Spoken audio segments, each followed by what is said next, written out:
I'm the developer of Linguistic Genomics, which was the first platform on which you could determine the intent of communication rather than the literal artifact of communication. But we've also used that technology for a number of other applications in defense and intelligence and finance, and most notably, in the early 2000s, my company was responsible for bringing down what was, at the time, one of the largest tax frauds in U.S. history.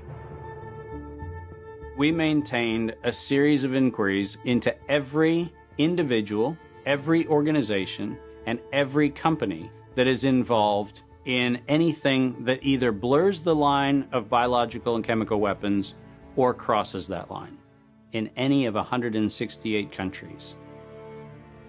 In 1999, there were 1 million patents digitized by IBM.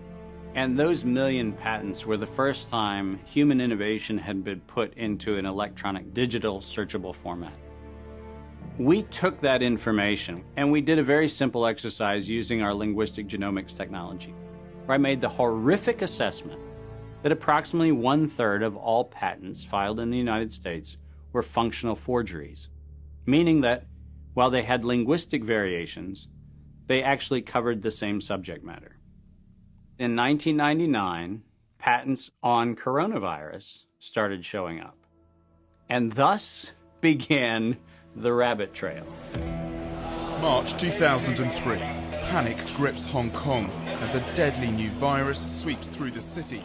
In 2003, the Center for Disease Control saw the possibility of a gold strike, and that was the coronavirus outbreak that happened in Asia.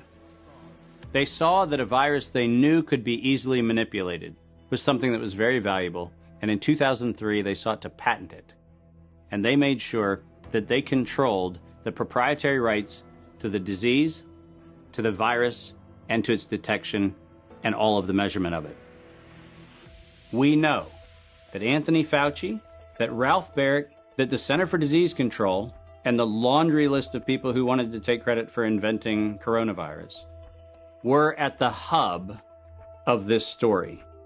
From 2003 to 2018, they controlled 100% of the cash flow that built the empire around the industrial complex of coronavirus. The World Health Organization has officially named the novel coronavirus the novel coronavirus outbreak. The coronavirus crisis, World Health the coronavirus Organization is has a declared pandemic. An international public health emergency. While we know that the coronavirus manipulation started with Dr. Ralph Baric in 1999. The major characteristics of SARS, MERS, and SARS coronavirus 2, it's a good way for you... Ralph Baric is the researcher at the University of North Carolina, Chapel Hill, who's famous for his chimeric coronavirus research. In 2002, there was a recognition that the coronavirus was seen as an exploitable mechanism for both good and ill. On April the 25th, 2003, the U.S. Center for Disease Control filed a patent on the coronavirus transmitted to humans. Under 35 U.S. Code Section 101, nature is prohibited from being patented.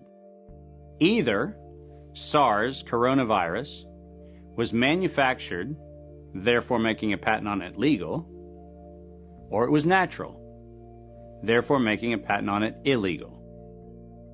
If it was manufactured, it was a violation of biological and chemical weapons, treaties, and laws. If it was natural, filing a patent on it was illegal. In either outcome, both are illegal. In the spring of 2007, the CDC filed a petition with the Patent Office to keep their application confidential and private. They actually filed patents on not only the virus, but they also filed patents on its detection and a kit to measure it. Because of that CDC patent, they had the ability to control who was authorized and who was not authorized to make independent inquiries into coronavirus. You cannot look at the virus, you cannot measure it, you cannot develop a test kit for it.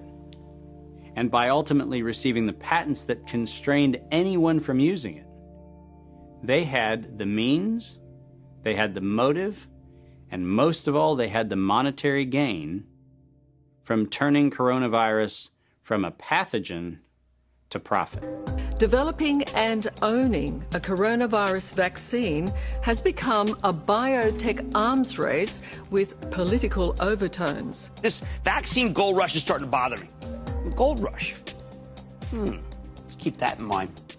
And so somewhere between 2012 and 2013, something happened. The federal funding for research that was feeding into places like Harvard, Emory, University of North Carolina, Chapel Hill, that funding suddenly became impaired by something that happened at the NIH, where the NIH got this little tiny moment of clarity and said, I think something we're doing is wrong. And in 2013, the NIH said, gain-of-function research on coronavirus should be suspended. The National Institutes of Health had a moral and social and potentially legal reason to object to research. But the letters that were sent to the researchers essentially said, you are receiving notice that we're telling you to stop. And now on the bottom of the page, we're going to clarify what stop means. Keep going. But when the heat gets hot in 2014 and 15, what do? You offshore the research. You fund the Wuhan Institute of Virology to do the stuff that sounds like it's getting a little edgy with respect to its morality and legality. But do you do it straight way? No.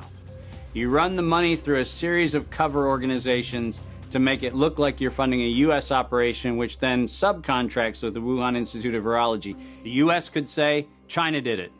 China could say, the U.S. did it. And the cool thing is, both of them are almost telling the truth.